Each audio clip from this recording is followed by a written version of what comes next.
Vamos a abrir nuestras Biblias en Primera de Pedro, capítulo 1, versículos 13 al 16. Versículos 13 al 16. Quiero que todos lo tengan. Primera de Pedro, capítulo 1, versículos 13 al 16.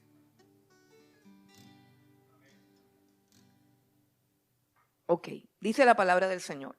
Por tanto, ceñid los lomos de vuestro entendimiento, sed sobrios y esperad por completo en la gracia que se os traerá cuando Jesucristo sea manifestado. Como hijos obedientes, no os conforméis a los deseos que antes teníais estando en vuestra ignorancia, sino como aquel que os llamó es santo, sed también vosotros santos en toda vuestra manera de vivir, porque escrito está, sed santos porque yo soy santo. Padre, te damos gracias, bendecimos tu nombre, te alabamos, gracias por tu amor, tu misericordia, tu bondad, gracias por tu salvación, gracias por la luz de tu palabra, gracias Padre Santo por tu Hijo Jesucristo, por la sangre preciosa que se derramó en el Calvario. Gracias Dios porque tú nos has dado perdón, salvación y vida eterna. Te bendecimos Dios, te alabamos en el nombre de Cristo Jesús. Amén y amén. Voy a pedirles el favor a todos que apaguen sus celulares o los pongan en vibrador. Pero no debemos escuchar ningún timbre de celular. Bueno, hermanos, este sermón se llama Los imperativos divinos. Y lo primero que acabamos de leer es un imperativo. En el versículo 13, cuando se habla de un imperativo, lo que estamos diciendo es que es un mandato, un mandamiento, una orden, ¿cierto? Hay frases que se dan como una instrucción, hay frases que se dan como un consejo, hay frases que se dan como una exhortación y hay unas formas verbales, más bien, hay unas formas verbales que es el modo imperativo, eso nos lo enseñan a nosotros en el colegio, el modo imperativo del verbo que implica una orden, que implica un mandamiento o, como lo dicen algunos teólogos, un comando. Ese primer mandamiento está en el versículo 13, dice, por tanto, ceñid los lomos de vuestro entendimiento, sed sobrios y esperad por completo en la gracia que se os traerá cuando Jesucristo sea manifestado. Tiene una cantidad de verbos imperativos, pero el verbo clave de la acción que se nos está ordenando ahí es esperad. Esperad. Puedes subrayar el verbo esperar, que es el verbo clave, esencial, digamos que es el núcleo de todo ese versículo, esperad. Y en el versículo 14 y el versículo 15 vamos a señalar otro imperativo, que es el imperativo sed santos, sino como aquel que os llamó es santo, sed también vosotros santos en toda vuestra manera de vivir, porque escrito está, sed santos porque yo soy santo. Entonces, hoy nada más vamos a mirar esos dos imperativos de Dios. El primero es esperad y el segundo es sed santos.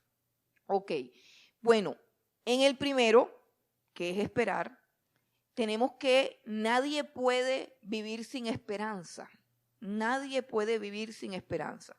Podemos vivir sin agua por 3 días, dicen los estudiosos, o podemos de pronto vivir sin comida por cierto tiempo, podemos vivir de pronto sin algunas cosas por algún tiempo, pero nadie puede vivir sin esperanza.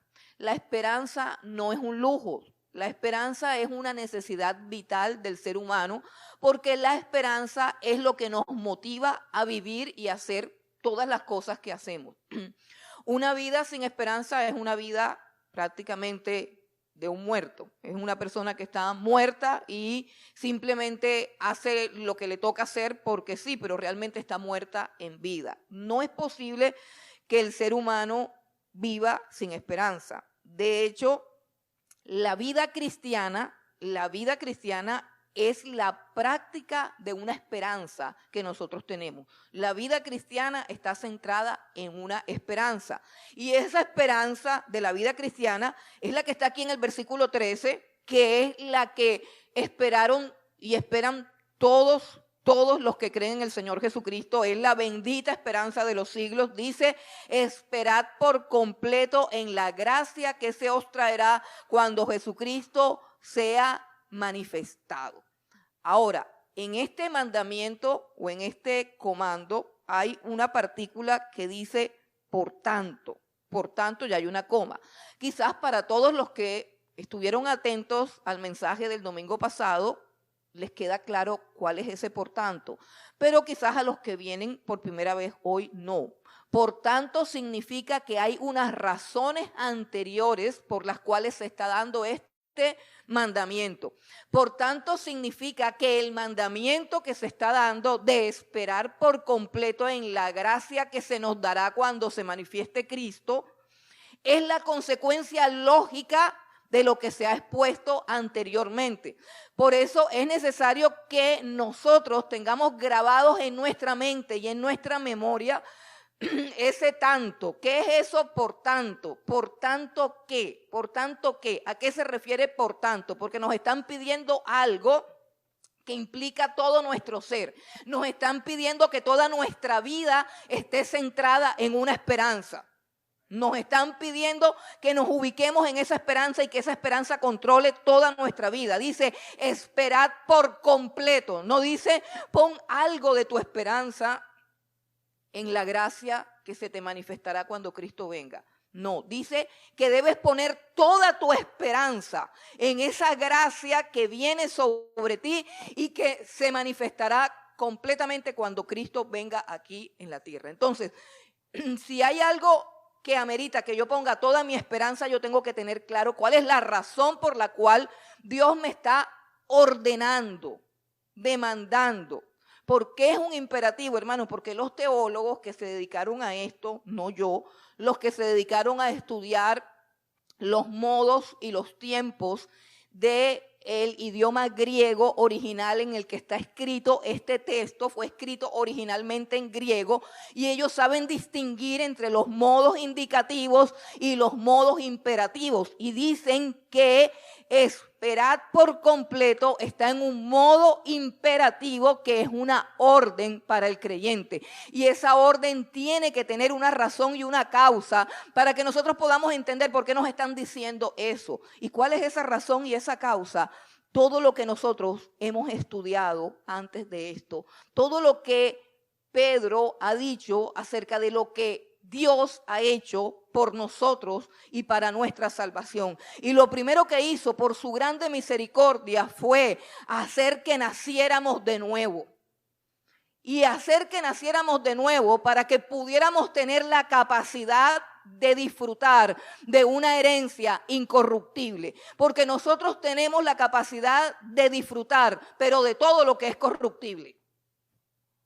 O sea, nosotros tenemos la capacidad de disfrutar de la comida, de disfrutar de las cosas materiales, de disfrutar un carro, de disfrutar una casa, de disfrutar todo lo que es corruptible. Corruptible significa que sí, eso no va a ser eterno. O sea, eso se va deteriorando, se va oxidando, y junto con el óxido y el deterioro del carro, de la casa y de cualquier cosa que estemos disfrutando, así también se deteriora ¿qué? El gozo que sentimos. O sea, cuando tu carrito está nuevo, tú vas feliz en él. Cuando ya comienzan a sonarle ruido, ya tú no estás tan feliz. Eso no está tan feliz. Y nosotros, por naturaleza, tenemos la capacidad de disfrutar las herencias corruptibles, pero por naturaleza no tenemos la capacidad de disfrutar de las herencias incorruptibles, que son las herencias de Dios. Porque Dios es un ser incorruptible. Y Dios, por su gran misericordia, nos hace renacer. Nos da una vida nueva, un corazón nuevo, una mente nueva, un sentir nuevo para que yo pueda disfrutar de lo eterno, de lo incorruptible, de lo glorioso. Porque si Él no lo hace, no lo puedo disfrutar. Entonces, no solamente me hace renacer, no solamente me da una herencia incorruptible, sino que cuida esa herencia incorruptible, dice, reservada en los cielos. Tercero, nos guarda con su poder, nos guarda para que no nos descarriemos, para que no nos decepcionemos, para que no nos volvamos atrás, nos guarda a través de la fe, nos guarda. Además de eso, permite que nos podamos alegrar en Él, nos regala el gozo. Dice, en lo cual vosotros os alegramos a pesar de que, de que también somos probados. Refina nuestra fe. Eso es parte de la salvación. No dices, ay, ¿eso qué es? Eso es parte del regalo. El refinamiento de tu fe, que tu fe sea sometida a prueba. ¿Para qué? Para que salga más pulida, para que salga más preciosa que el oro. Es decir, para que después de que termine la prueba tú seas mejor persona y tengas una capacidad superior para el gozo de las cosas incorruptibles. O sea, termina la prueba y tú terminas de llorar y todo, pero resulta que después de la prueba tú descubres que en tu alma, en tu mente y en tu corazón hay una mayor capacidad para deleitarte en la presencia de Dios, en su palabra, en su gloria, en su poder y en todas las cosas que Él ha hecho. ¿Y eso proviene de qué? Pues del refinamiento que es a través de la prueba. Además de eso, hermano, nos ha regalado el gozo indescriptible de su Hijo Jesucristo, dice, en el cual nos alegramos con gozo inefable y glorioso. Además de eso, la salvación que nos ha regalado es un asunto que administraron los profetas, no para ellos, sino para nosotros mismos. Y además de eso, la salvación que Dios nos ha regalado es un asunto que los ángeles miran de manera apasionada, dice, anhelan. Los ángeles disfrutan mirar. Los ángeles nos miran cómo caminamos, cómo andamos, cómo nos caemos y cómo nos levantamos. Los ángeles disfrutan de la obra de Dios. Los ángeles disfrutan de la redención divina. Los ángeles disfrutan, se asombran y se maravillan ante la obra de la salvación. Entonces, ahora sí, por tanto, el mandamiento es que debemos ¿qué? Debemos esperar en la gracia que se os traerá. Esperar en la gracia que se nos traerá no es algo pasivo. Dice, esperar en la gracia que se nos traerá cuando Jesucristo sea manifestado. Ustedes saben que la gracia es algo que ya llegó a nuestras vidas. Por gracia somos salvos. Por gracia nos arrepentimos. Por gracia creímos en el Señor Jesucristo. Por su gracia, por su gran misericordia nacimos de nuevo, por su gracia. O sea que nosotros ya hemos sido participantes de su gracia. Y si nosotros nos damos cuenta en nuestra vida espiritual cuán preciosa y gloriosa, abundante e inagotable es la gracia de Dios para con usted. ¿Cuántos aquí están agradecidos, sorprendidos? A veces yo estoy hasta preocupada, ¿cierto? Por todo lo bueno que Dios hace en nosotros. Por la manera sobrenatural como nos ha guardado en este tiempo tan difícil que cuando este tiempo empezó uno se preguntaba, ¿yo seré de los que quedo vivo o de los que me muero? Usted no se preguntó, yo dije, bueno, ¿yo seré de los que van a borrar o seré de los que van a quedar? Yo no sé si usted se hizo la pregunta, pero yo me la hice. Yo dije, Señor, ¿nos vamos o nos quedamos? Y yo que me quedaba mirando así el respirador y yo decía, no, yo me ahogo aquí en mi casa. Allá en la UCI no. En la UCI no. Si voy a morir ahogada, pues por lo menos que muera en la casa. Pero uno morir ahogado en una clínica helada. Solo, no te agarran ni la mano. Los que han sobrevivido a una intubación dicen que le rasca el dedo y no pueden hablar. Y las enfermeras pasan así y no hay quien le rasque el dedo. Es una agonía horrible, horrible. Pero estamos aquí hoy por su gracia, por su misericordia, por su bondad, por su bondad. Dios ha sido bueno y bueno en gran manera. Y hemos disfrutado y seguimos disfrutando, y esta mañana y hoy y en este momento la gracia de Dios se está derramando sobre nosotros. Pero viene una gracia superior cuando Jesucristo se manifieste, y esa es la bendita esperanza. Cuando Él se manifieste, seremos como Él. Dice la Biblia, ahora vemos, pero vemos como por espejo. Pero cuando le veamos cara a cara, entonces seremos transformados, porque le veremos cara a cara. Y viene el día, y está escrito en la Biblia, de la misma manera que se cumplió su primera venida, indefectiblemente e inexorablemente, iglesia, Jesucristo viene y viene pronto. Y hoy estamos más cerca de su venida. Somos la generación más cercana al retorno del Señor Jesucristo. Por eso estas palabras deben tener una vida superior y un significado superior al que tuvieron en aquellas generaciones que estaban tan lejanas. Pero nosotros estamos aquí. El apóstol Pablo una vez escribió: la noche está avanzada y el día se acerca. ¿Qué quiere decir eso? La noche está avanzada. Hermano, las tinieblas se están apoderando de la humanidad. ¿Qué significa eso? Está oscureciendo. Y cuando oscurece en lo más oscuro es porque el amanecer ya está cercano. Entonces estamos cerca del glorioso retorno del Señor Jesucristo, que no es un evento místico, que no es un evento emocional. El retorno del Señor Jesucristo es un evento literal e histórico. Hay un día, hay una fecha, hay una hora, hay unos segundos en la agenda del Padre donde el Señor Jesucristo descenderá visiblemente a la tierra y todo ojo le verá. Aún los que no lo quieran ver, les va a tocar verlo. Les va a tocar verlo. Y la Biblia dice que nosotros debemos esperar por completo en esa gracia. Quiero que vayamos a unos textos que hablan de esto. En Primera de Pedro, ahí mismo el capítulo 4, para profundizar la idea, el versículo 7, Primera de Pedro, capítulo 4, versículo 7, dice: mas el fin de todas las cosas se acerca. Sed pues sobrios y velad en oración. Vamos a, Romanos 13, ya se lo dije. Vamos a Tito capítulo 2. Tito capítulo 2, versículo 11.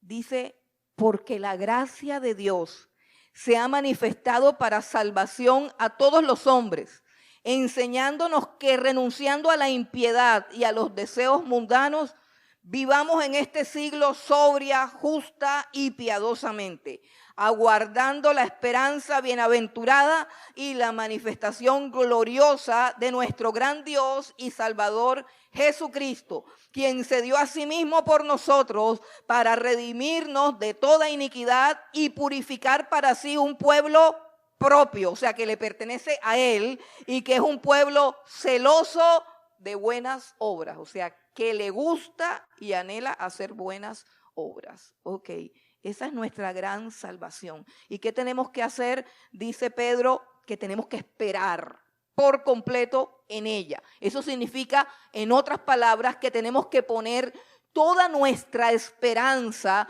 de felicidad, realización, plenitud y gozos personales en ese evento.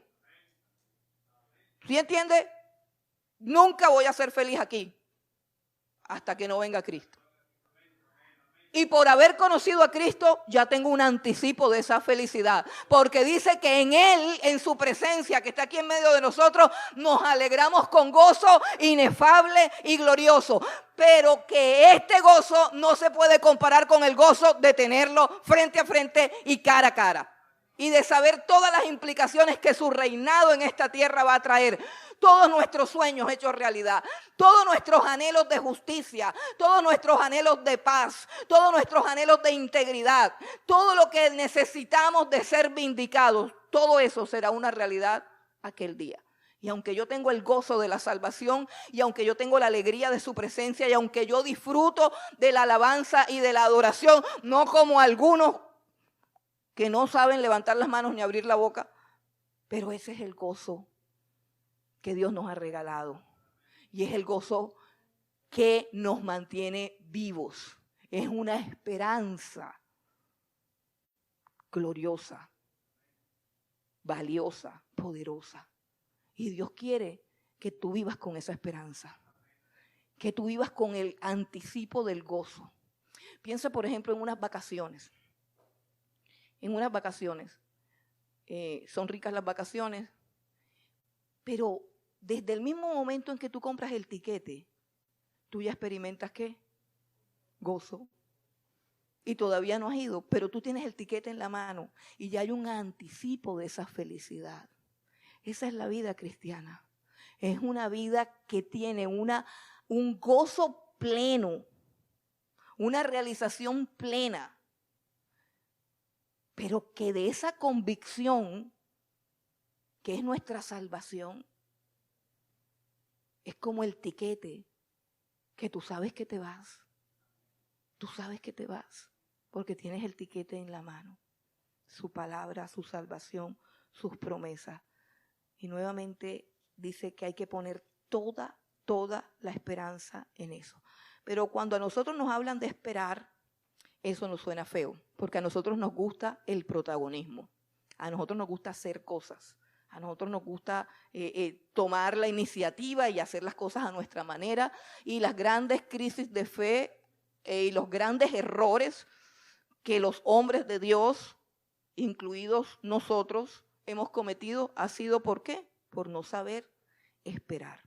Mas, sin embargo, esperar no es algo pasivo. Esperar no es algo pasivo. Todo el versículo 13 es una secuencia de acciones que son necesarias para obedecer el mandato de esperar. Escuche bien, el versículo 13. Ponga sus ojos en el versículo 13 de Primera de Pedro. Y dice, por tanto, ceñid los lomos de vuestro entendimiento, ser sobrios y esperad por completo en la gracia que se os traerá cuando Jesucristo sea manifestado. Es como cuando a uno le dicen, tienes que correr de aquí a allá y tocar la campana.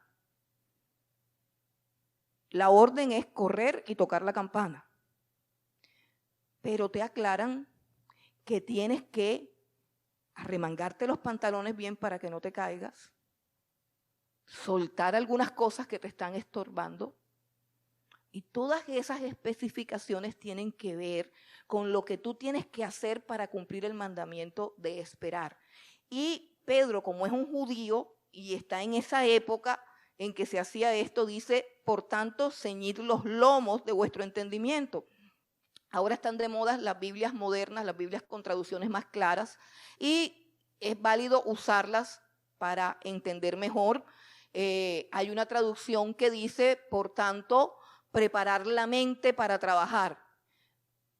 Y eso es lo que significa, pero eso no recoge la fuerza de lo que está diciendo aquí Pedro cuando dice ceñid los lomos. Cuando a uno le hablan de ceñir los lomos, lo primero que siente, no sé ustedes, pero lo primero que siento yo es que voy a hacer un trabajo fuerte, un trabajo pesado, que tengo que aplicar fuerza. Ceñir los lomos viene de las vestiduras de los orientales en ese tiempo. Ellos no usaban pantalones, sino que usaban una túnica larga y normalmente cuando estaban por ahí caminando en la plaza, en cualquier lugar, la túnica caía sobre sus piernas. Pero cuando iban a hacer un trabajo pesado o una carrera o algo por el estilo, ellos cogían el cinturón que tenían y en ese cinturón se metían las puntas de la túnica, la amarraban con un cinturón. ¿Para qué? Para que la túnica no se enredara en sus piernas y no les estorbara ni se cayera. Entonces, entendiendo esta figura, tenemos un significado más completo y más profundo de simplemente preparar la mente para acción. Es algo más profundo y es algo más complejo. Significa amarrar los pensamientos. ¿Sabes que si hay algún tipo de rebelión en nosotros, está en nuestros pensamientos? Nuestros pensamientos siempre se van para donde no quieren, para donde uno no quiere. Los pensamientos es lo más loco que uno tiene. Eso va por allá, va por acá. Y ahí es donde está el foco de la rebelión del ser humano. Por eso el apóstol Pablo, cuando hablaba del ministerio de la palabra de Dios, él decía que nosotros a través de la predicación llevábamos cautivos los pensamientos a la obediencia a Cristo Jesús. Y derribábamos fortalezas. Y todo eso tiene que ver con pensamientos. Con pensamientos. Y cuando dice ceñid los lomos de vuestro entendimiento, quiere decir amarren bien su entendimiento. Es decir, amarren sus pensamientos. ¿Por qué? Porque puede haber ahora mismo entre nosotros alguien que está pensando en que va a almorzar. Y está pensando de pronto que si las tajadas pegan con el arroz que hizo o no. Porque cualquier otra cosa. O de pronto alguien está pensando que si los zapatos de fulano no se los limpiaron o cosas así. Pero los pensamientos son lo más rebelde que nosotros tenemos. Por eso necesitan un cinturón, una correa, hay que amarrarlos. Dice, amarra tus pensamientos. ¿Qué está diciendo esto? Hombre, para poder esperar por completo, para poder tener esa esperanza gloriosa que nos alegra la vida y que es una esperanza ciertísima, real, digna de vivir por ella. Nosotros tenemos que aprender a amarrar nuestros pensamientos. Estamos en tiempo de muchísima enfermedad mental porque hay demasiada distracción a nuestro alrededor. Toda la tecnología, que en sí misma no es mala, es buena, porque nos ayuda, nos sirve. Hay unos hermanos conectados gracias a la tecnología. Qué bendición la tecnología. Sí, pero a través de la tecnología nuestros pensamientos se dispersan. Nuestros pensamientos son cautivados por otras fuentes diferentes al Espíritu Santo de Dios. Nuestros pensamientos divagan. Y eso fue una de las cosas que le pasó, hermano, imagínense, le pasó al pueblo judío en el desierto donde no hay en qué pensar.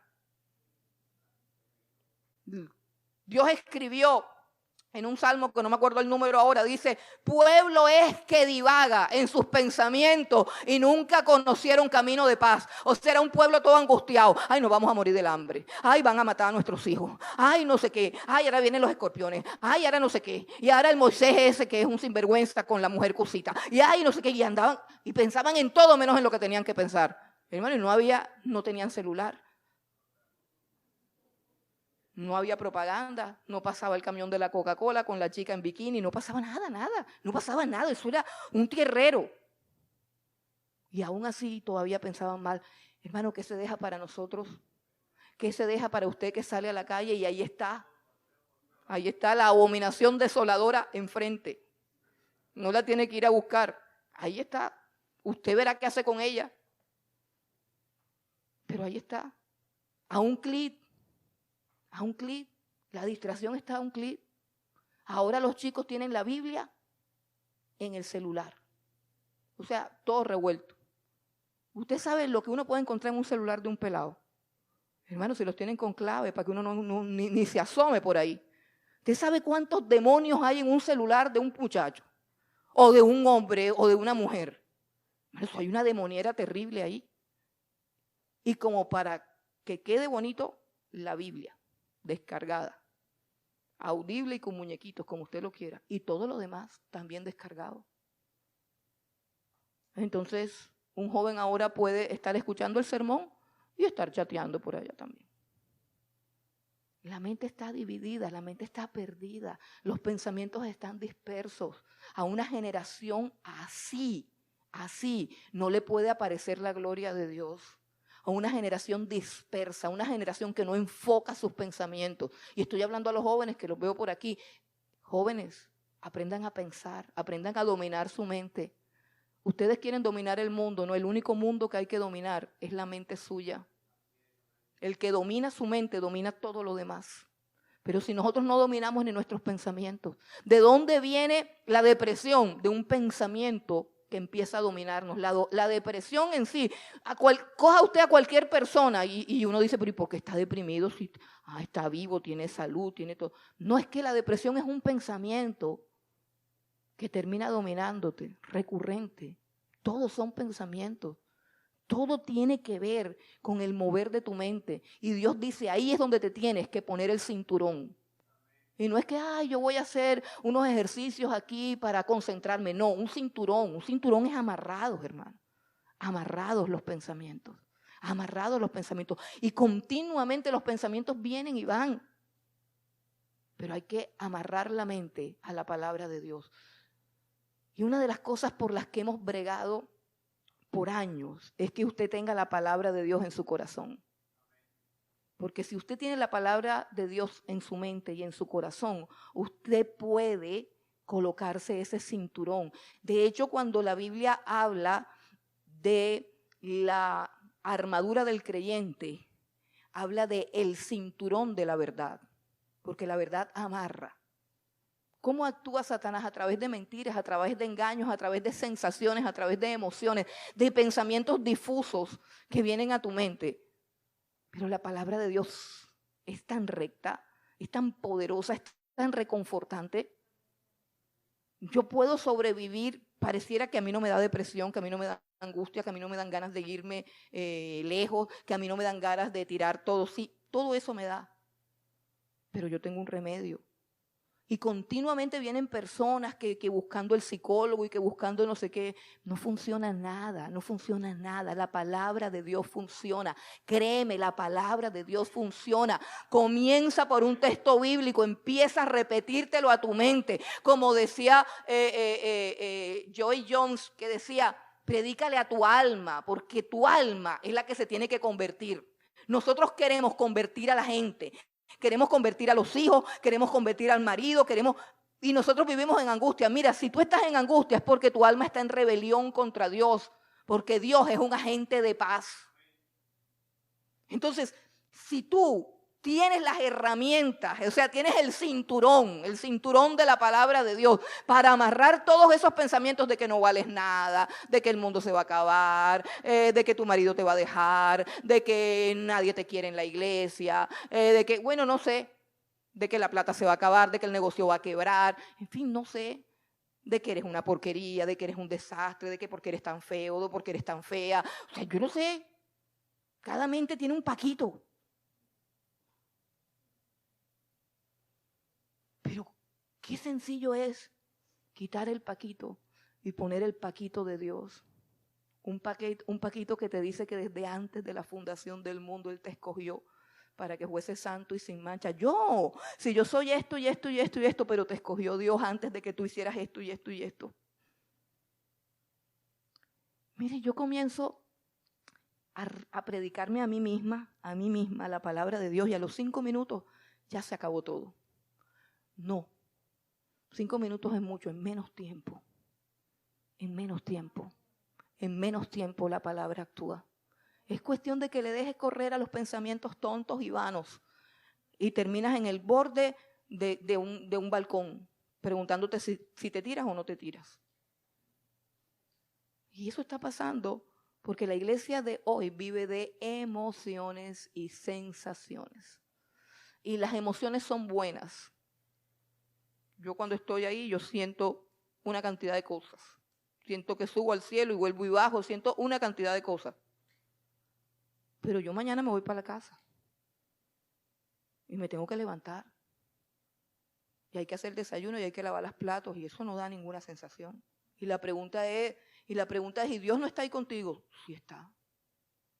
¿Y cómo sé yo que está?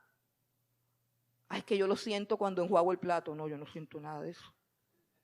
Y yo necesito sentirlo a Él las 24 horas del día. Yo necesito sentir su presencia, porque si no, no lavo ningún plato. Así de sencillo, no lo lavo. No tiene sentido nada si Él no está conmigo. Entonces la presencia no puede depender de lo que yo siento en un momento, de lo que la música influye, de lo que las sensaciones, de lo que... No hay momentos en que tú tienes conciencia de la presencia de Dios, pero escucha, no hay ningún momento en que la presencia de Dios no esté. Y eso hay que aprender a diferenciarlo. Hay momentos en que tú tienes una conciencia especial de la presencia de Dios. Pero la presencia de Dios no viene y va. Eso era en el Antiguo Testamento. Cristo murió. Cristo murió para que tú habites en su presencia. El Espíritu de Dios mora en ti.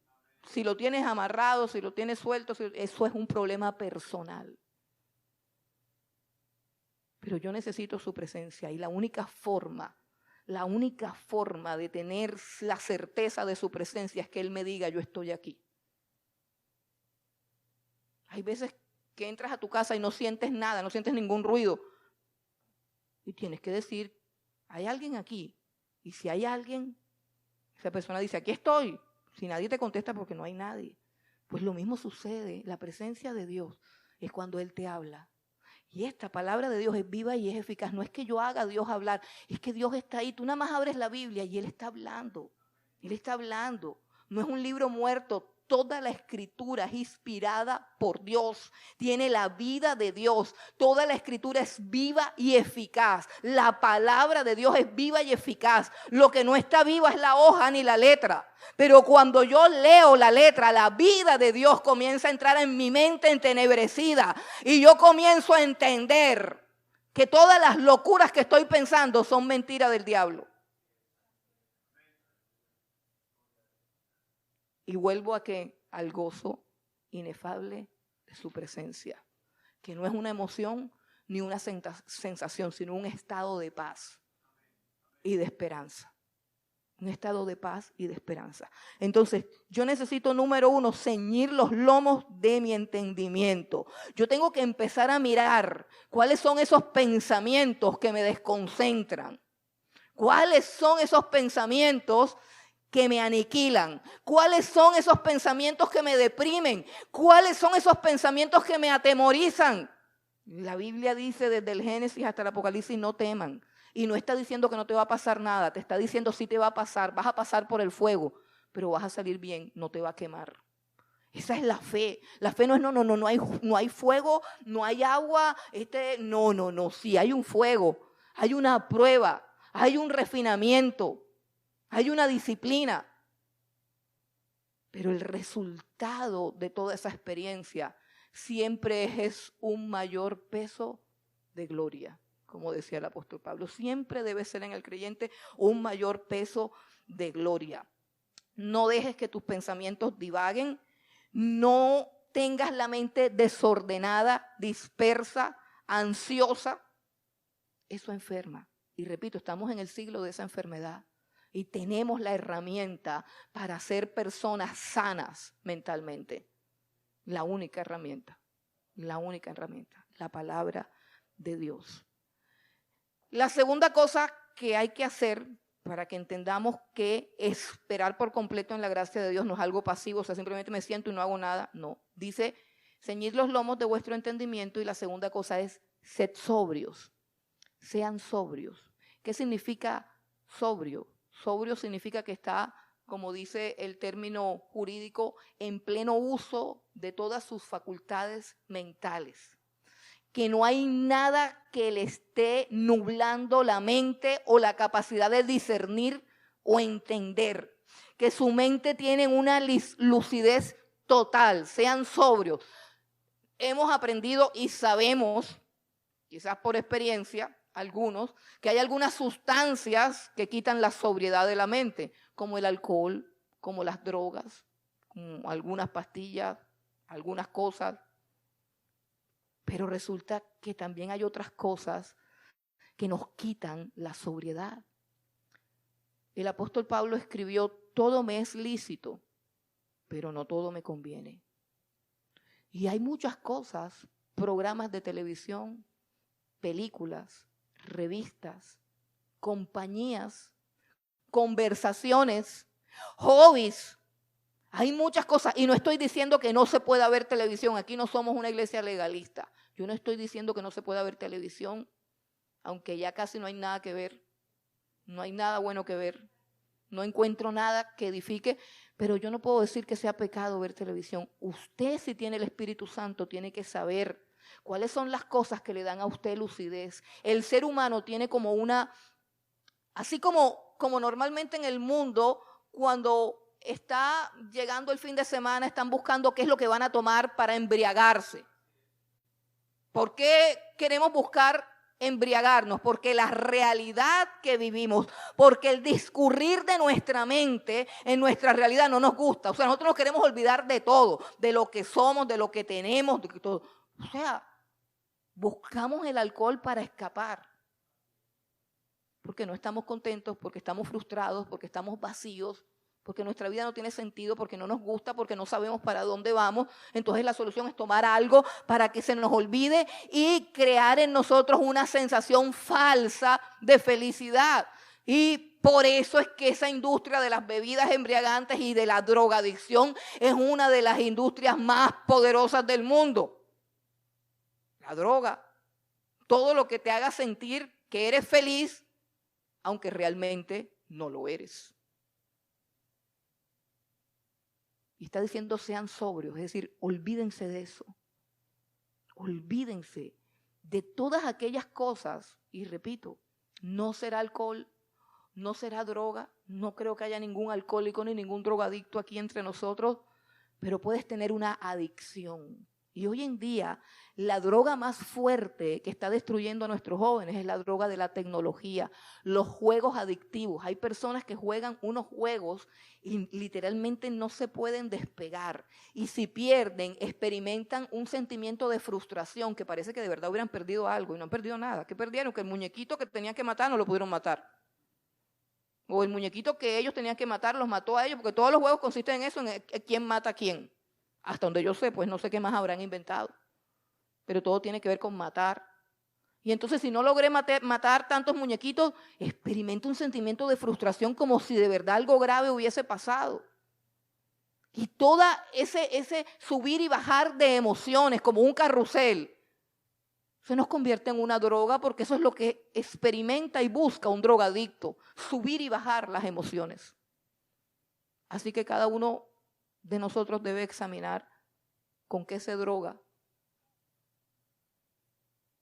qué cosas nublan su pensamiento. Repito, de pronto es una conversación, de pronto es la chismografía, de pronto es una película, de pronto es un centro comercial, de pronto es comprar cosas compulsivamente.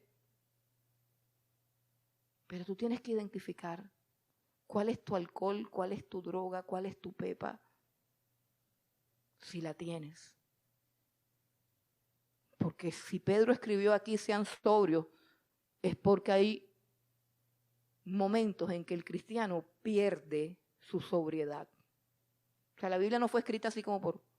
Entonces, ¿para quién fue escrita la Biblia? Fue escrita para nosotros. Y cuando él dice sean sobrios es porque hay momentos en que esta pensadera está nublada. Y se nubla, repito, por las cosas que vienen de afuera. Pero se aclara con la luz de su palabra. Con la luz de su palabra. Entonces dice sean sobrios. Hermano, además, quiero decirle, además de las drogas, además del alcohol, ya descubrieron, por fin descubrieron lo que muchos sabían, pero ya hay como un pronunciamiento oficial de que el azúcar y las harinas también drogan el cerebro y causan adicción. Investigue sobre lo que le estoy diciendo. Ya están haciendo experimentos con personas con Alzheimer, a las que les están quitando todas las harinas y todos los azúcares, y su cerebro vuelve a la normalidad. Así que no crea que, yo eso del alcohol no, si yo soy un santo, pero pasas todo el día comiendo pudín y galletas en la tienda. La Coca-Colita, el pudincito, hermano, investiga, no me creas, investiga. Los ciclos de las harinas, de los carbohidratos, de los azúcares, no puedes pensar bien. Hazte una dieta de 15 días, solamente verduras, y verás a ver cómo funciona tu cerebro, otro cerebro. Tienes otro cerebro. 15 días, renuncia a la harina, renuncia al azúcar, al dulce, a todas esas cosas. 15 días. Y te vas a dar cuenta cómo te levantas. No, pero es que yo me como un pancito así de chiquito. No, te estoy diciendo renuncia. No te lo comas. Haz que tu cerebro colapse. Es que te voy a decir algo. Te voy a comprobar que lo que te estoy diciendo es cierto. Hazlo, que al tercer día te estás muriendo. Te mueres literalmente por una galleta. Te mueres. Si pasa alguien por ahí, lo matas para que te dé una galleta. Te sale una cosa horrible como un monstruo. Ay, hermano, eso se llama síndrome de abstinencia. Priva a un comelón de galletas, de dulce, del azúcar. Prívalo. A los 3 días, hermano, hay que hacer una liberación. Hay que hacer una liberación, si es que no te mata antes.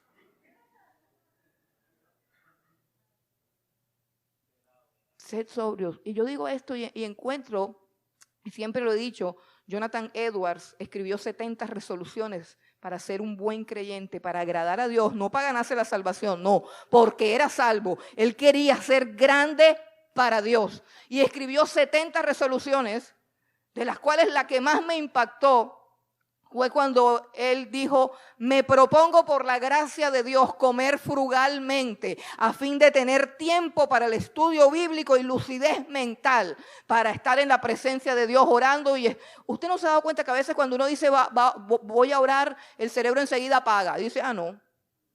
Pero dile al cerebro, vamos a ver televisión, y enseguida prende. Eso no es normal. Eso no es normal.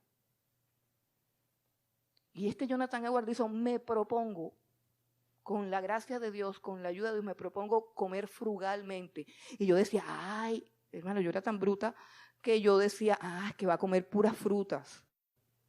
Entonces yo decía, frugalmente, eso viene de frutas. Entonces debe ser que Jonathan Edwards comía frutas. Pero yo no estaba como tan convencida y dije, voy a buscar un diccionario para ver qué significa comer frugalmente. Comer frugalmente significa comer en pequeñas cantidades. Es decir, lo que él quería era comer tan poco, que la digestión fuera tan rápida, que él no tuviera esa pesadez mental que impide orar, que impide estudiar la Biblia y que impide aún un desempeño sobrio de nuestras facultades. En todas las áreas de la vida. Le decía, voy a comer frugalmente. Cuando yo entendí eso, yo dije, esta es la verdadera piedad. Nosotros hablamos mucho y condenamos. Sacó el cigarrillo y ya para el infierno. Se tomó un vinito y para el infierno. Nosotros tampoco cuidamos el templo del Espíritu Santo, que es nuestro cuerpo. Tampoco lo cuidamos. El vino es malo, pero la Coca-Cola es buena. La marihuana es mala, pero la salchipapa es buena.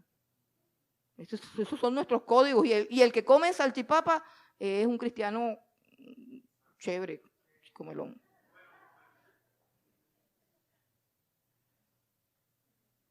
Esos son nuestros esquemas. Dice ser sobrios, hermano. Te pregunto, ¿cuándo fue la última vez que te leíste un libro completo? No el resumen por internet. En el rincón del vago. No. ¿Cuándo fue la última vez que cogiste un libro en tu mano y te lo pudiste leer completico? La mente de esta generación no da para leer un libro. No da.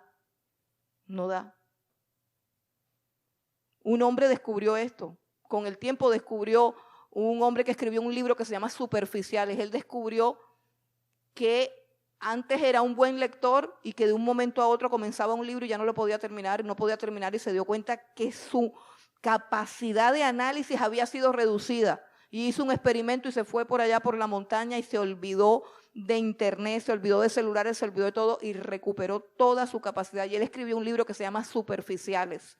La generación esta es una generación de superficiales. Gente superficial. Que no se lee un libro. ¿Por qué? Porque hay una página donde está el resumen del libro.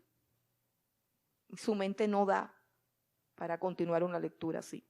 ¿Cuándo fue la última vez que te leíste un libro completo? Estas dos cosas son necesarias para que tú puedas esperar por completo en la gracia del Señor Jesucristo. El cristiano tiene que tener un cinturón en sus pensamientos. Eso es primordial. Sin eso no vas a poder ser una persona de fe. Sin eso, vez tras vez vas a caer en la depresión, en la angustia, en la desazón, en toda esa locura. No vas a ganar la batalla. Hay que amarrarse los pensamientos con un cinturón y hay que ser sobrios, hay que eliminar cosas. El autor de Hebreos lo dijo de otra manera. En Hebreos él dice que desechemos, que nos despojemos de todo peso y del pecado que nos asedia.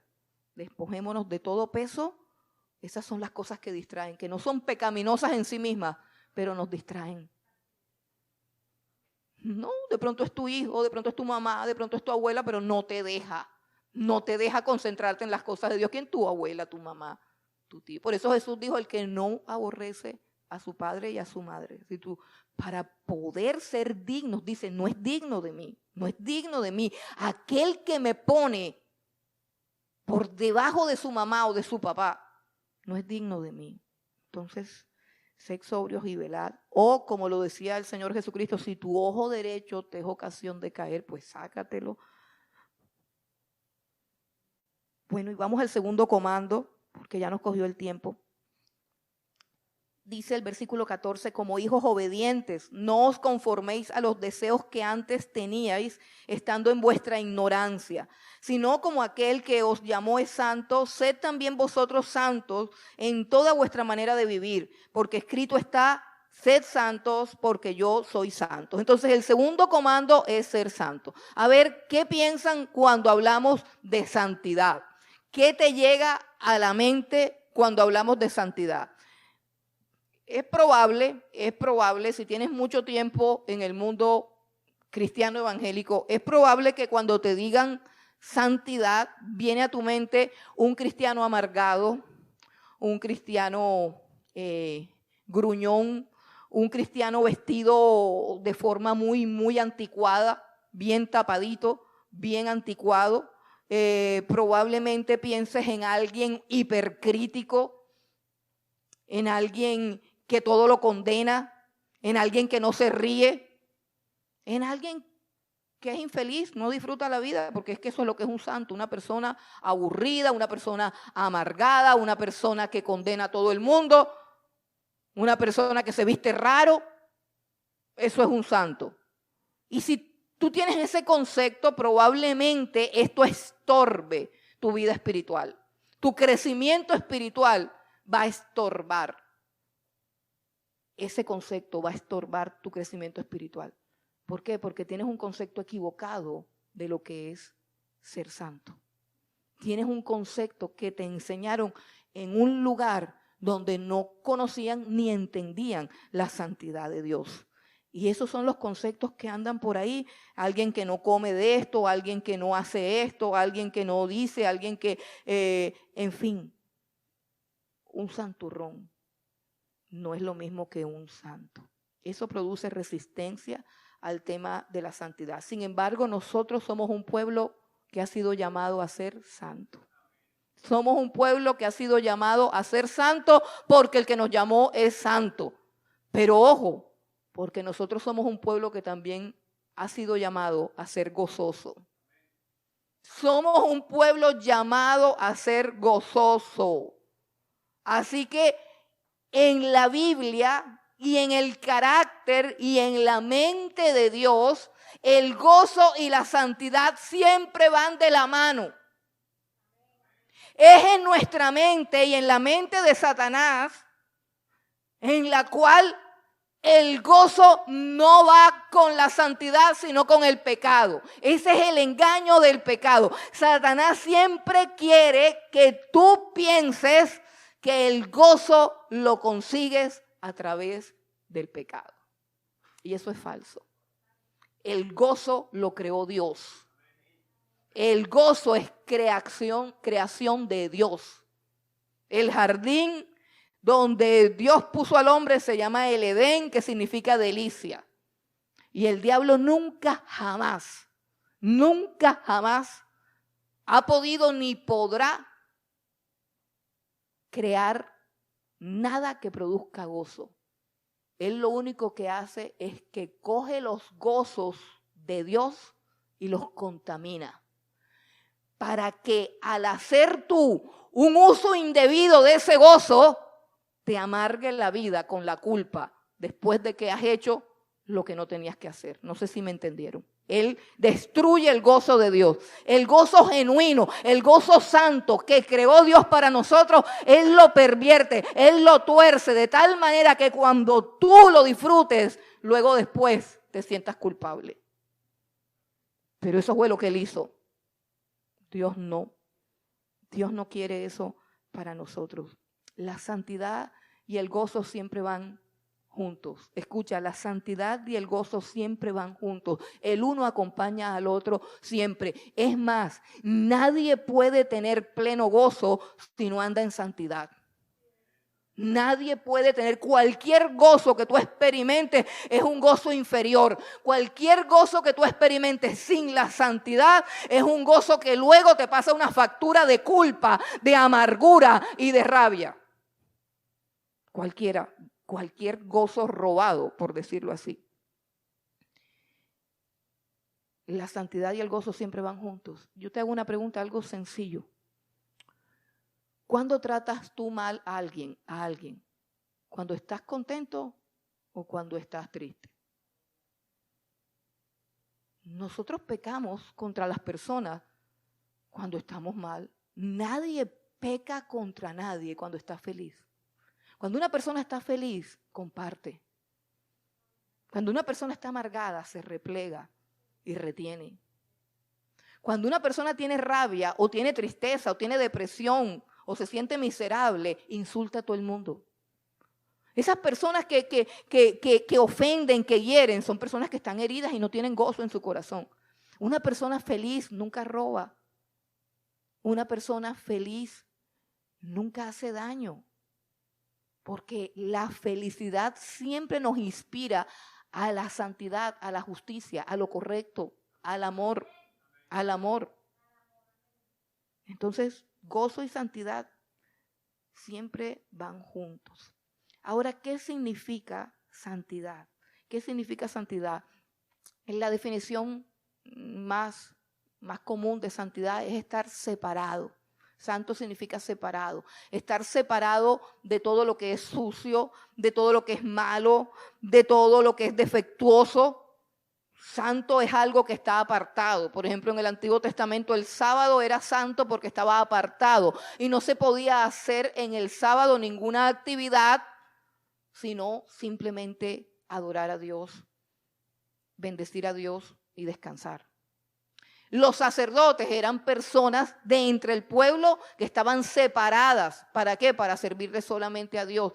Habían cosas, el tabernáculo, los utensilios del tabernáculo, eran cosas separadas, cosas santas. Es decir, que tenían un uso, que estaban separados, exclusivos para Dios. Eso significa santidad. Ahora, Dios es santo también porque está separado y no tiene comunión alguna con nada que sea malo, con nada que sea injusto, con nada que sea inmundo, con nada que sea sucio. Dios es completamente santo porque está completamente separado del mal, de la injusticia, de la iniquidad y del pecado. Dios está completamente apartado de esas cosas. Pero hay algo más en la santidad de Dios de la cual no podemos disfrutar nosotros. Nosotros podemos disfrutar de la santificación de estar apartados para Dios, pero hay una santidad que es parte de la esencia o que es la esencia de la persona de Dios.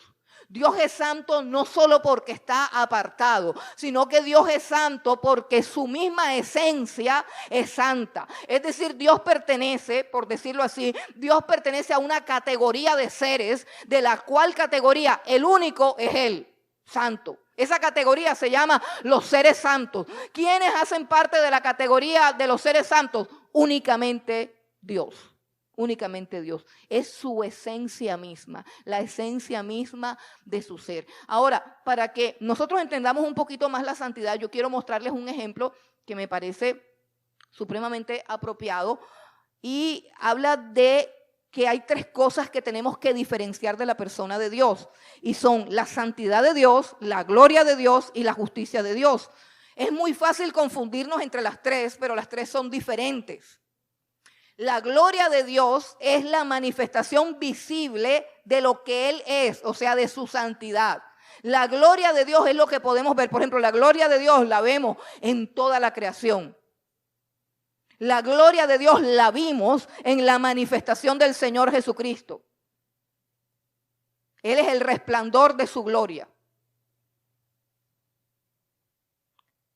La santidad de Dios es la esencia misma de su ser. O sea, la gloria es el reflejo de lo que Él es. La santidad es lo que Él es. Y la justicia es el compromiso que Él tiene de actuar siempre en concordancia con su santidad y con su gloria. Eso es lo que es justicia. Justicia es que como Él es santo, Él está obligado para consigo mismo a actuar de acuerdo a su santidad. Y eso se llama justicia. Dios nunca va a hacer nada que traicione su santidad. Y por eso es que los creyentes, tanto del Antiguo Testamento como del Nuevo Testamento, oraban pidiéndole a Dios, Señor, hazlo por tu grande nombre. ¿Por qué? Porque cuando Dios promete algo, Él está obligado a cumplirlo, no porque nosotros necesitemos o seamos dignos de que Él nos cumpla sus promesas, no, sino porque Él es fiel. Él no es como nosotros que prometemos y no salimos con nada. Él no es así. Si Él fuera así, no sería santo. Si Él fuera así, no sería Dios. Si Él actuara así, estuviera traicionando su santidad, estuviera degradando su gloria y estuviera infringiendo su justicia. De ahí es donde aprendemos lo glorioso que es cuando este hombre Calvino descubre, o Lutero, ya me confundí, que descubre en el versículo de Romanos, capítulo 1, que la justicia de Dios se revela por fe y para fe. Cuando Pablo escribe eso, está mostrando que la única manera que tenía Dios para salvarnos era aplicándole la ley a su propio Hijo, porque de otra manera violaba su propia justicia. Dios no nos podía salvar si Jesucristo no se ponía en nuestro lugar, porque Dios no puede dejar de ser un Dios justo. Entonces la justicia de Dios es su fidelidad y su compromiso en actuar de acuerdo a su santidad. Y el ejemplo más claro es el sol. La luz del sol y el calor del sol son la gloria del sol, pero el fuego es su composición. Así, de esa manera podemos decir que la santidad de Dios es la esencia de Dios. Pero la gloria de Dios es todo lo que Él nos da. Su gracia, su misericordia, su bondad, la creación. Todo lo que nosotros vemos, percibimos y disfrutamos de Dios es la gloria de Dios. Y todas las veces en que Dios actúa para su gloria, que es siempre, es la justicia de Dios. Por eso lo que más glorifica a Dios es la cruz del Calvario, donde Él en su justicia clavó a su Hijo Jesucristo, mostrando su justicia, mostrando su santidad, pero mostrando también su amor, su gracia, su misericordia, su bondad. Todo eso manifestado allí, y esa manifestación es su gloria, pero su esencia es su santidad. Ahora, ¿de qué manera puede esta santidad de Dios impactar nuestras vidas? Porque tenemos un comando que dice, sean santos. Y eso, cuando uno lo lee, dice, bueno, sí, es un mandamiento, pero eso me queda como grande. Eso me queda como grande. ¿Cómo obedezco yo el mandamiento? Cuando hablamos de un imperativo de Dios, antes que nada, cuando hablamos de un imperativo de Dios, no estamos hablando de un imperativo humano. Yo puedo decir muchas cosas, pero por mi palabra no se van a realizar. Pero cuando Dios dice, hágase la luz se hizo. ¿Por qué? Porque Él es Dios. Porque todo lo que Él habla se realiza. Escuche bien, todo lo que Él habla en imperativo se realiza. ¿Me está escuchando? Cuando Él habla en su autoridad, se tiene que realizar, porque Él es la suprema autoridad del universo. Por eso nos hace muchísimo bien a nuestra pecaminosidad, a nuestra debilidad y a nuestra flaqueza. No importa lo terribles y espantosos que seamos en nuestras propias conciencias, nos hace mucho bien escuchar la voz de Dios que dice, sean santos, porque yo soy santo. Nos hace mucho bien, porque su palabra es poderosa. Nos hace mucho bien exponernos a una palabra que es viva y eficaz, que cuando Él dijo hágase la luz se hizo. Entonces, los imperativos de Dios tienen el poder de realizar la voluntad de Dios. Entonces, la primera cosa de cómo puede impactar la santidad de Dios en nuestras vidas, porque está diciendo, sean santos porque yo soy santo. Está diciendo, hombre, si ustedes son míos y yo soy santo, pues lo lógico es que ustedes también sean santos. Pero ¿cómo funciona eso? Bueno, hay 5 cosas claves aquí que tenemos que tener en cuenta, porque son las que obran la santidad en nuestra vida. Y la primera cosa es que Dios nos llama. El versículo 15 dice, sino como aquel que os llamó es santo. El llamado de Dios es un llamado que santifica. El problema es nuestros oídos. Nosotros tenemos que abrir nuestros oídos para oír a Dios llamándonos. Dios nos llama a ser santos. Pero en esta época donde el pecado hace parte aún del común denominador de todos los cristianos, sí, a ti hoy Dios te llama a ser santo. Y llevas 20 años en el cristianismo y siempre pecas, y siempre mientes, y siempre fornicas, y siempre robas, y siempre haces trampa, y has vivido un cristianismo así, pues no has escuchado la voz de Dios. Te llamó un hombre. Hoy Dios te llama y te dice, sé santo porque yo soy santo. Y eso no tiene discusión alguna. Eso no tiene posiciones teológicas. Eso no tiene valores subjetivos. Cualquier cosa que te venga a la mente, pero yo puedo hacer esto así chiquitico. No, porque eso no es santidad. Pero yo puedo, pero a mí me parece, pero no, pero tampoco, pero tan trágica la cosa. Él te llama a ser santo. Si tú no lo oyes, si tú no le crees, eso será un estorbo. Pero Él te llama y su llamado santifica. Escucha, su llamado santifica. De pronto no has oído el llamado de Dios. De pronto te llamó un hombre pecador. De pronto el hombre que te trajo a los caminos del Señor vivía en inmundicia y tú aprendiste un camino contaminado. Pero el Dios que llama, el que me llamó a mí, es un Dios santo y su llamado santifica. Su llamado santifica. Tú tienes que oír quién es el que te llama. Tú tienes que mirar las virtudes, porque eso no es lo que dice Pedro más adelante. Y repetimos, pero verdad tú lo eres. Real sacerdocio, nación santa, pueblo adquirido por Dios, para que anuncies. Y la pregunta es, ¿tu vida anuncia las virtudes del que te llamó? No, pero es que allá hacen, a mí no me importa, dice el Señor, a mí no me importa. ¿Tu vida anuncia la santidad de Dios? No, pero es que, ¿cuántos años tienes en el Evangelio? ¿Qué Dios has conocido? Solamente nos sentamos a criticar. Solamente nos sentamos a decir los de allá y los de acá. Aquí hacen esto, aquí no hacen esto. Si aquí hicieran esto, si aquí. Tu vida, escucha, tu vida está gritándole al mundo que el Dios que te llamó es santo. Eso es otra cosa. Si nos dedicáramos a eso, en vez de estarle buscando 5 patas al gato, creciéramos más rápido. Pero lo que más abunda en las iglesias, perdónenme hermano, es el santurrón criticón. Ay, qué rico es sentarme a criticar lo que hacen en la iglesia. Y sobre todo cuando yo no hago nada. Sobre todo cuando yo no hago nada. Es que da una sensación de falsa santidad.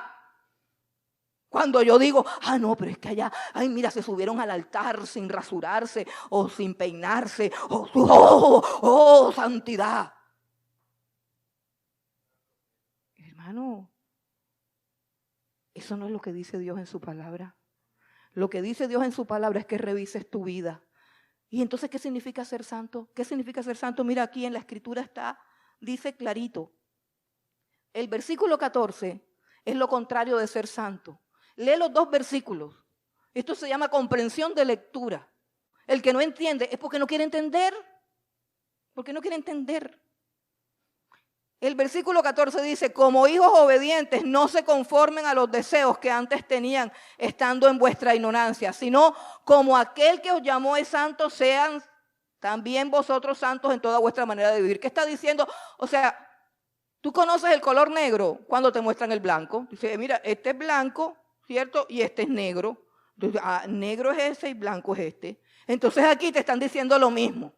Te están diciendo, la santidad es lo contrario versículo 14, de conformarse a los deseos que yo tenía antes cuando era un ignorante de las cosas de Dios.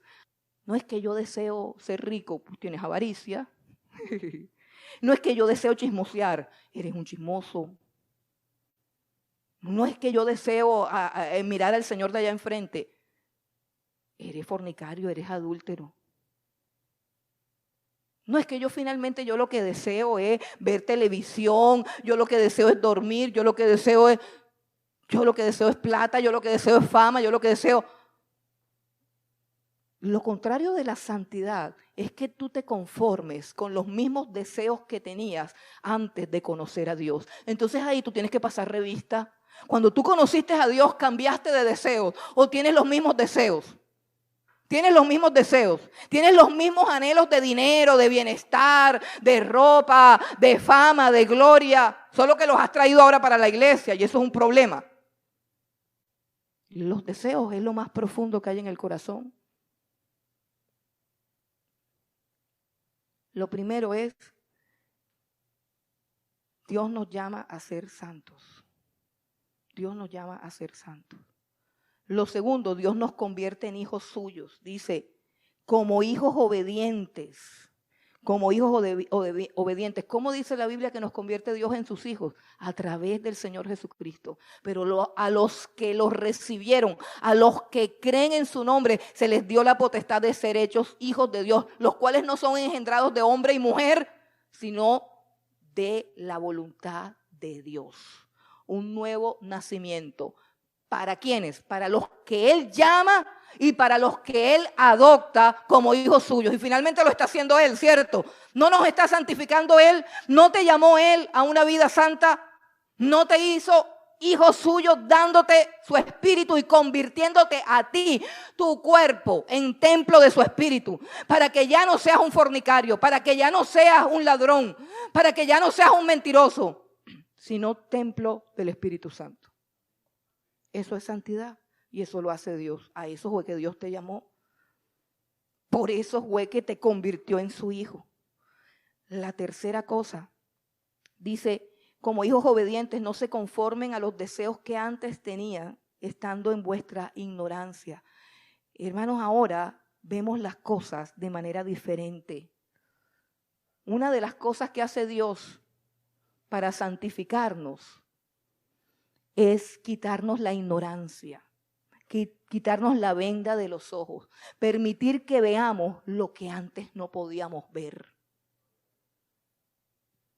Así que el pecado tiene que ver con la ignorancia, con ignorar la grandeza de Dios, con ignorar la gloria de Dios, con ignorar la condición perdida del hombre sin Cristo, con ignorar la magnitud del fuego eterno del infierno que le espera a todo aquel que no se arrepiente y se vuelve a Cristo. La ignorancia de la vida de Dios, la ignorancia de la palabra de Dios, la ignorancia de la presencia de Dios.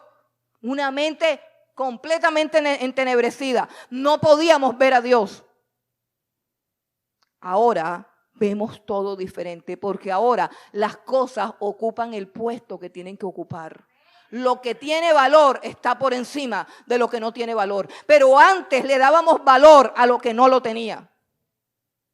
Dios nos abre los ojos para que seamos santos. Así que la santidad tiene que ver con los ojos, con lo que yo veo. Si te parece que solo somos una reunión de locos, o si sabes que lo que estamos aquí hemos sido llamados por Dios, hemos sido lavados por su sangre, hemos sido escogidos para vida eterna, hemos sido escogidos para santificación. Vendremos a este mundo en gloria con Cristo a juzgar a los pecadores. Eso es lo que yo veo aquí. Lo que yo veo en esta silla es gente llamada por Dios. Gente que ha nacido de nuevo. Bueno, todos no. Gloria a Dios. Bueno, sí, por si las moscas, o sea, que alguien se vaya a salir engañado de aquí. Si no tienes a Cristo, no tienes la vida. Si tú no tienes a Cristo, no tienes la vida. Vemos las cosas de manera diferente. 4, ya no deseamos las mismas cosas. Dice, no nos conformamos con los deseos que teníamos estando en ignorancia. Ahora deseamos otras cosas. Ahora deseamos otras cosas. Yo deseo que Cristo venga. Yo deseo que los que no se han convertido se conviertan. Yo deseo ver almas arrepentidas. Yo deseo ver hombres levantándose en el poder de Dios, predicando el evangelio. Son mis más grandes deseos, ver la gloria de Dios en cada uno de ustedes, transformados, libres, gozosos, bendecidos, prosperados y en victoria, pero en Cristo Jesús. Pero en Cristo Jesús.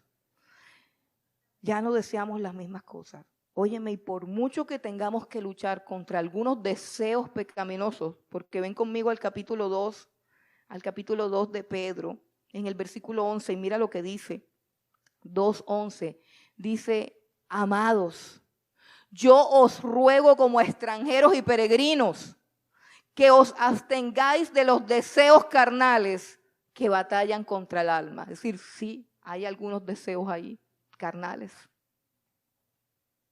y batallan contra mi alma, porque mi alma es de Cristo, porque mi alma es santa y pura, porque Él la limpió, no porque yo sea pero hay unos deseos pecaminosos que pelean contra eso que Dios me ha dado, y lucho contra eso, pero la santidad consiste en que eso no me va a dominar. Porque el pecado no se enseñoreará más de vosotros, porque ya no estamos bajo la ley, sino bajo la gracia. Bajo la gracia. Y su gracia se manifiesta dándonos la victoria sobre nuestras debilidades. Gloria a Dios. Y por último, ahora somos hijos obedientes. Somos hijos obedientes porque como hijos obedientes ya no nos conformamos con eso. Entonces, mire todo lo que Dios ha hecho para nuestra santidad. Y mire lo que implica santidad.